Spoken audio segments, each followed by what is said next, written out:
تمہارے ناخن تک صاف ہیں اور جوتوں کی پالش تک خراب نہیں ہوئی. 3 فٹ گہری قبر کھودنے والے کی حالت ایسی ہوتی ہے. نواب صاحب تم پر کیسے یقین کر لیں گے وزیر خان کہ تم جھوٹ نہیں بول رہے ہو. میں پیٹے ہوئے مورے کی طرح بیٹھا ہوا تھا. میری سمجھ میں یہ بات اچھی طرح آ گئی تھی کہ شرافت علی اور گیان چند نے اپنے جرم کا کوئی ثبوت نہیں چھوڑا. مجھے یقین آنے لگا تھا کہ اس نامعلوم عورت کے اصل قاتل وہی دونوں ہیں. ریزیڈنٹ کا اس معاملے سے کوئی تعلق نہیں ہوگا اور تصویریں اتارنے کا مقصد اس کے سوا اور کچھ نہیں کہ ملزم مجھے بنا دیا جائے.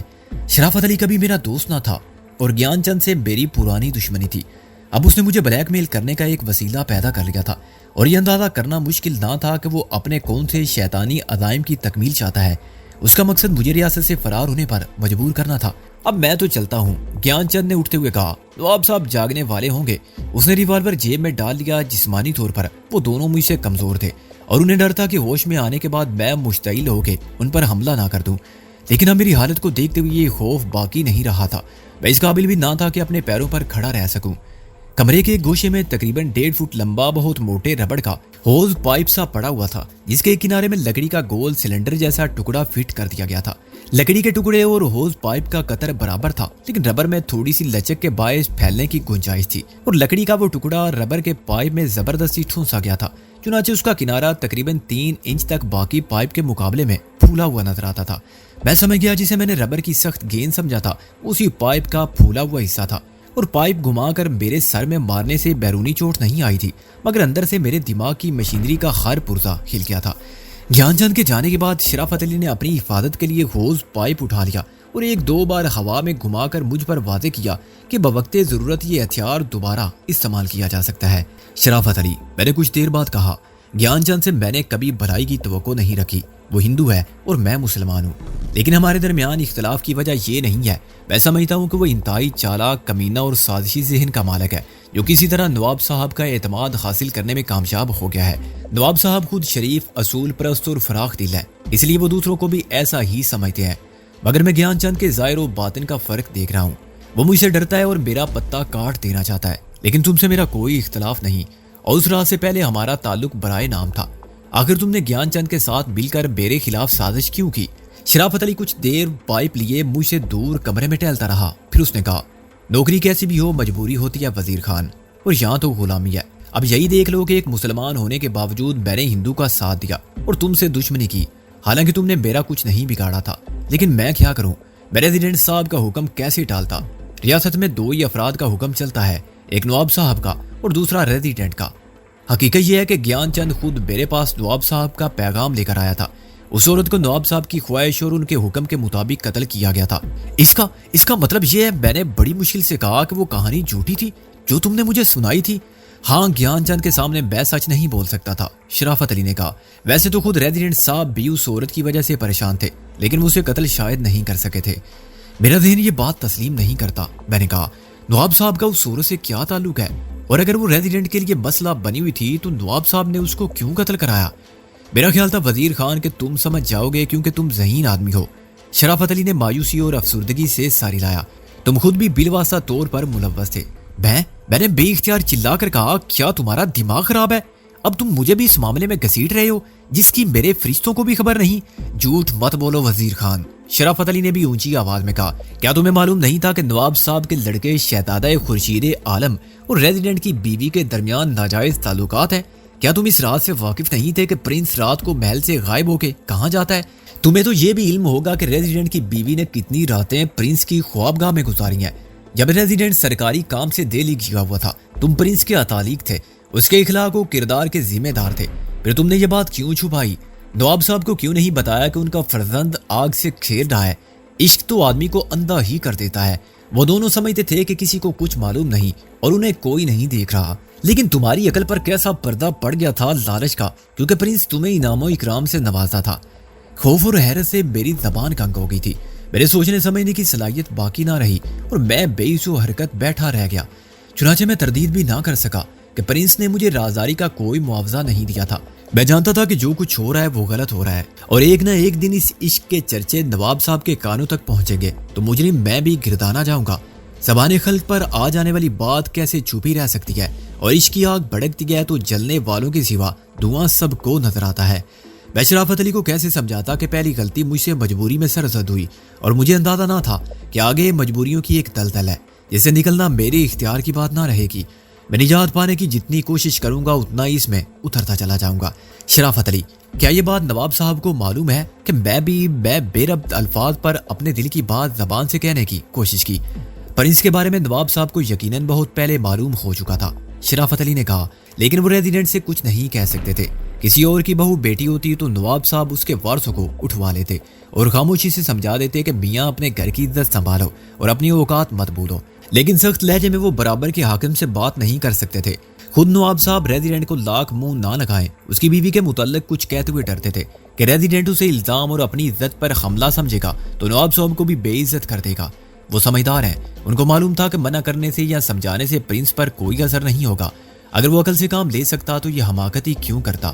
میرا خیال ہے کہ سب سے پہلے ان کو یہ خبر دینے والا گیان چند ہی ہوگا۔ اسے تم سے پرخاش تھی، چنانچہ اس نے ایک تیر سے 2 شکار کیے ہیں، تو حیرت کی کوئی بات نہیں ہے۔ ظاہر ہے نواب صاحب اتنی آسانی سے گیان چند کی بات پر اعتبار نہ کرتے۔ گیان چند نے ناقابل تردید ثبوت اور شہادت مل جانے کے بعد ہی نواب صاحب کو بتایا ہوگا کہ پرنس کیسے خطرناک کھیل میں مصروف ہے اور جسے آپ نے اتالیق مقرر کیا تھا وہ پرنس کا معاون و مددگار بن گیا ہے۔ ریزیڈنٹ کے ذہن میں ایسا کوئی خیال نہ تھا، لیکن نواب صاحب کو خیال ضرور آیا ہوگا کہ ریزیڈنٹ جیسا کینہ پرور آدمی رقابت کے جذبات سے مغلوب ہو کر ان کے اکلوتے بیٹے کو مروا دے گا۔ عین ممکن ہے گیان چند نے نواب صاحب کو اپنی آنکھوں سے سب کچھ دکھا دیا ہو، اس کے بعد شبے کی کوئی گنجائش نہ رہی ہو۔ نواب صاحب کے لیے بھی یہ ناممکن تھا کہ پرنس کو قید کر دیں اور اس عورت سے نہ ملنے دیں، اور یہ بھی ناممکن تھا کہ ریزیڈنٹ کو اس کی بیوی سمیت ریاست سے نکلوا دیں۔ چنانچہ انہوں نے وہ راستہ اختیار کیا جو سب سے کم خطرناک تھا۔ شرافت علی کی زبان سے نکلنے والا ہر لفظ میرے کانوں نے سزائے موت کے فیصلے کی طرح سنا، جس کے خلاف اپیل کی گنجائش نہ ہو۔ گیان چند محل کے اندر ہی رہتا تھا، اس نے اپنی آنکھوں سے سب کچھ دیکھا ہوگا یا کسی سے کچھ سنا ہوگا تو اس نے خود جاسوسی کی ہوگی تاکہ میرے خلاف ہر الزام کو ثابت بھی کر سکے۔ ایک بار شک ہو جانے کے بعد اس کے لیے چوری چھپے میری اور پرنس کی نقل و حرکت کی نگرانی کرنا مشکل نہ تھا۔ ہم مطمئن تھے کہ دیکھنے والا کوئی نہیں، لیکن گیان چند کسی تاریک گوشے، کسی بند دریچے یا کسی جھاڑی کی اوٹ سے سب کچھ دیکھ رہا تھا۔ اس نے چشمدید گواہ بھی پیدا کر لیے ہوں گے یا خود نواب صاحب کو دکھا دیا ہوگا کہ پس پردہ کیا ہو رہا ہے۔ یہ بات پھر بھی سمجھ میں نہیں آتی تھی کہ نواب صاحب نے مجھے طلب فرما کے پرستش کیوں نہیں کی۔ اگر ان کو تمام حالات کا علم ہو چکا تھا تو انہوں نے مجھے قصوروار کیوں نہیں سمجھا؟ شاید اس کی وجہ یہ ہو کہ وہ ولی عہد بہادر کی رنگین مزاجی کے بارے میں پہلے سے جانتے تھے۔ کون باپ ہے جو بیٹے کی فطرت سے ناآشنا رہے؟ پرنس کے سابقہ کارنامے بھی ان سے پوشیدہ نہ رہے ہوں گے، مگر وہ چشم پوشی پر مجبور تھے۔ ایک اس لیے کہ پرنس ان کا ایک ہی بیٹا تھا، دوسرے یہ کہ وہ شہزادہ تھا۔ مجھے بھی انہوں نے مجبور سمجھ کر معاف کر دیا ہوگا۔ کہنے کو میں سیکرٹری تھا اور اتالیق بھی، لیکن در حقیقت میں پرنس کا ملازم تھا اور اس کے حکم یا اس کی مرضی کے خلاف کوئی قدم اٹھانے کا خطرہ مول نہیں لے سکتا تھا۔ مجھ سے پہلے کسی نے پرنس کو رائے راست پر لانے کی کوشش کی ہوگی تو براہ راست پرنس نے اسے برطرف کر دیا ہوگا۔ چنانچہ نواب صاحب نے مجھے مورد الزام اور شریک جرم ہونے کی سزا نہیں دی اور خود ہی معاملات کو درست کر دیا۔ شرافت علی، تم نے بتایا نہیں کہ نواب صاحب کا اختیار کردہ سب سے کم خطرناک طریقہ کیا تھا؟ میں نے خاموشی کے طویل وقفے کے بعد کہا، یار وزیر خان، کیا ہو گیا تمہاری عقل کو؟ شرافت علی نے مجھے یوں دیکھا جیسے میں اس کی نگاہ میں دنیا کا سب سے بڑا احمق ہوں۔ بھائی، انہوں نے وہی کیا جو حالات کا تقاضا تھا۔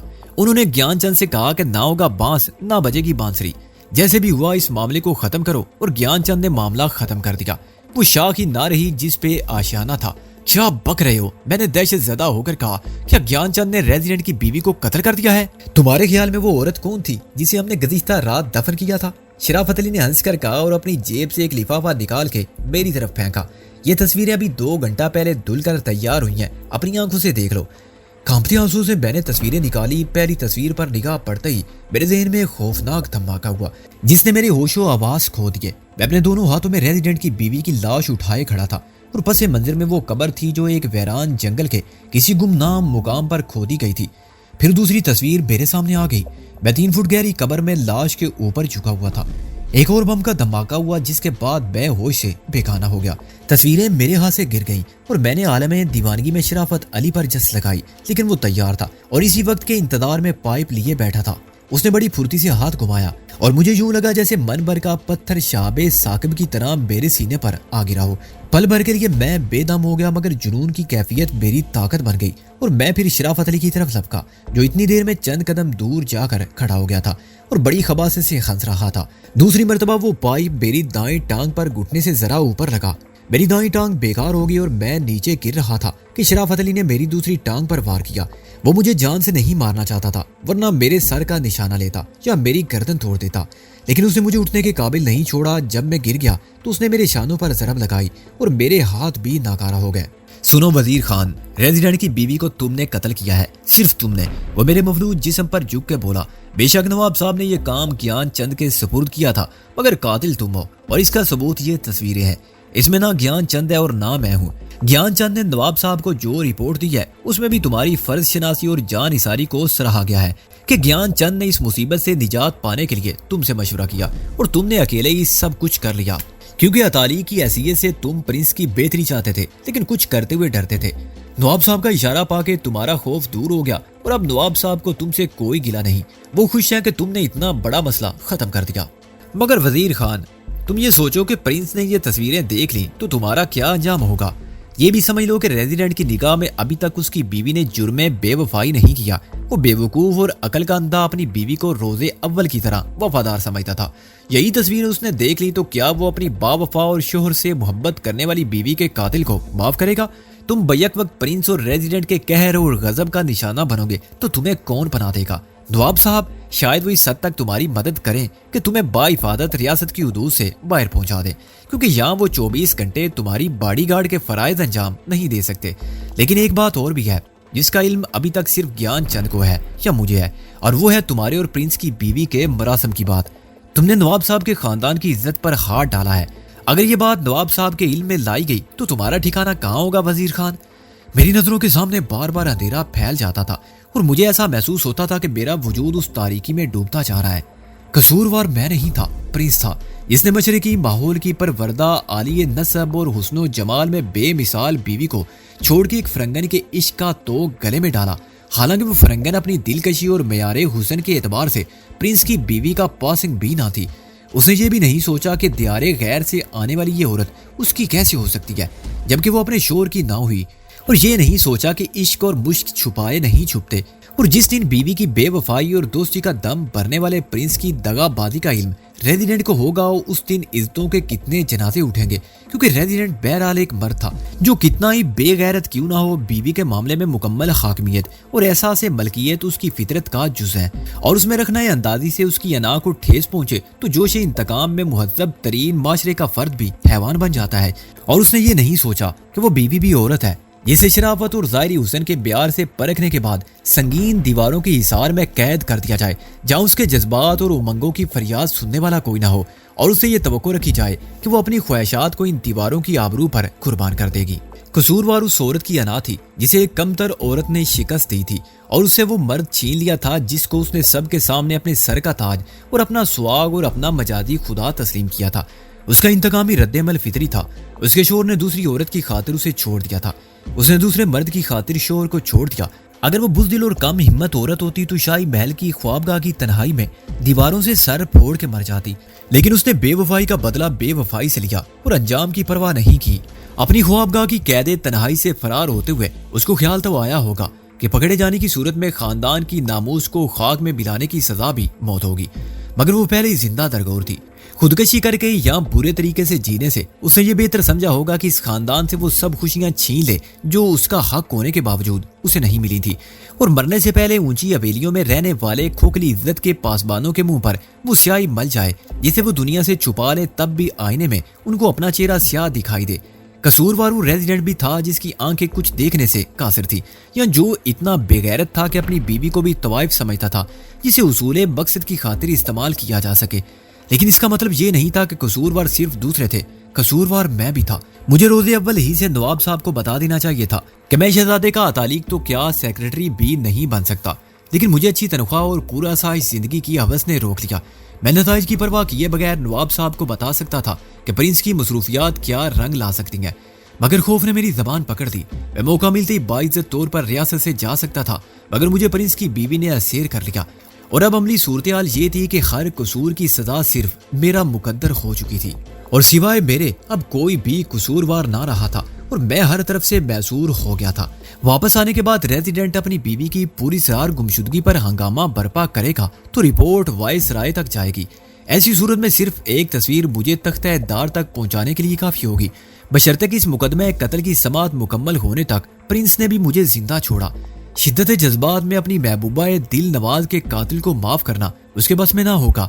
نواب صاحب بھی مجھے بچانا ضروری نہیں سمجھیں گے اور یہی کہیں گے کہ وزیر خان تم نے ہمیں شروع ہی میں خبردار کر دیا ہوتا تو ہم اس فتنے کا سدے باب کر لیتے اور نوبت یہاں تک نہ پہنچتی۔